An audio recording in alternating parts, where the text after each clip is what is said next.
Just on that, energy rebates have finished, and how should the government help Australians with struggling with the cost of living? We've got a part-time energy minister managing a part-time energy grid. We've got a Prime Minister who insists that energy is being managed responsibly and it's the right policy, but it's not.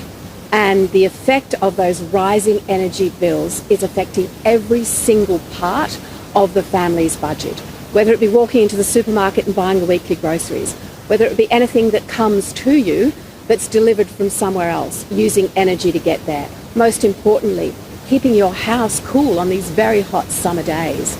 The cost of energy has gone up by 40%, and we have a government that is not indicating in any way how it will come down. Meanwhile, we see Anthony Albanese signing this country onto targets that he cannot meet at a cost that Australians cannot afford. One further question on the Royal Commission. What do you make of Labor Minister Tim Ayres' comments this morning that a Royal Commission to the terror attack, in his words, would be symbolic and cause division and delay, despite the families of the victims pleading for one?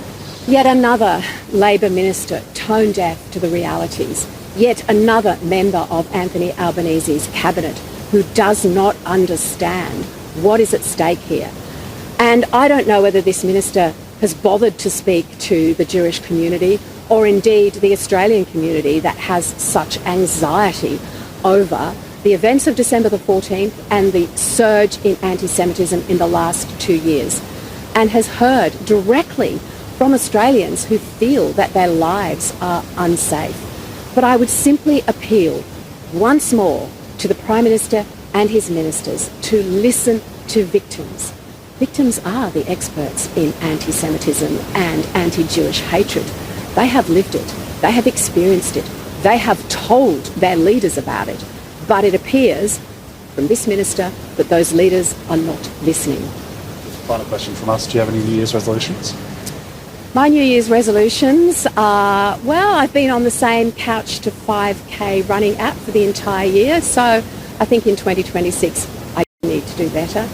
And with respect to my amazing 6 grandchildren, another generation of Aussies, I want to read to them more from some wonderful Australian authors. Can I just ask one question I discussed with Helen this morning? Maybe you just answer to Jez for this one. Just on the gun reforms, whether the current proposals for gun reforms are appropriate perhaps for regions, rural regions like Albury, or are they more just suited for sort of Melbourne, Sydney? Should there be a broader gun base or something that sort of takes both into account? We've seen a massive distraction about gun laws that has come from this Prime Minister and this government. And we've seen it across the board. I will not be distracted from the real issue here, which is about anti-Jewish hatred and a royal commission into that, and indeed the events that led to the Bondi massacre.